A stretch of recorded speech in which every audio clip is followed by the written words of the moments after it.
Täällä on tiukka tilanne, Karjala-turnaus käynnissä, Suomi-Tsekki. Maalituomari hylkää maali. Oi helvetti, helvetti. Kuten kuulette varmaan, niin hirveet touhua, ihan hirveetä meininki. Peli 1-1, toinen erä, 5 minuuttia pelattu. Suomen maali hylättiin, mutta uskon, että niitä tulee lisää. Kohta mennään kansan pariin hakemaan lisää nimiä adressiin vapapäivä.fi. Tämmönen juttu. Meillä on adressi käynnissä. Leijonat ja minä haastaa kansa siihen, että aina kun Leijonat pelaa arvokisafinaalissa maanantaisin, tai mä korjaan, aina kun Leijonat pelaa arvokisafinaalissa sunnuntaisin, niin kansalla on maanantai vapaa päivä. Se adressi on osoitteessa vapapäivä.fi. Siellä on 10 000 nimiä täällä, ootko sä mukana siinä? Todellakin. Siis ilman muuta tähän. Siis kaikki mukaan, oikeesti kaikki mukaan.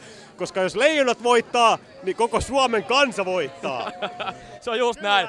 Asia ytimeen. Nimi paperiin, kansalle vapaa päivä. Näillä mennään. Kiitoksia. Hallit löytyy kaiken näköistä, löytyy teletapit. Mitkä on jätkien nimet? Moi!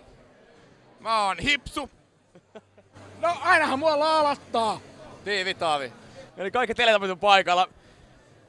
Mulla on teille yksi haaste. Me haastaa Leijonien kanssa kansa siihen, että aina kun Leijonat pelaa arvokisafinaalissa sunnuntaisin, niin maanantai on kansallinen Dagen Efter. Eli meillä on adressi käynnissä, jossa on 10 000 nimiä. Jokainen Leijona on allekirjoittanut sen jo. Vapaapäivä.fi. Eli aina kun Leijonat pelaa sunnuntai arvokisafinaaleissa, niin maanantai on kansallinen vapaapäivä. Kun meillä on 200 000 nimeä kasassa, me viedään se Kurrin kanssa Niinistö Saulille ja me hoidetaan se vapaapäivä. Ootko se mukana siinä? Hei, todellakin. Eiköhän kuulostaa vapaapäivää. Hei, oikeesti ei parempaa vapaapäivää voisi olla kuin nimenomaan se Dagen Efter ja siitä vielä se. Hei, otetaan semmonen niin sanottu tekstarivapaa. Me otetaan tosiaan se vapaa. Eli jopa teletapit on mukana.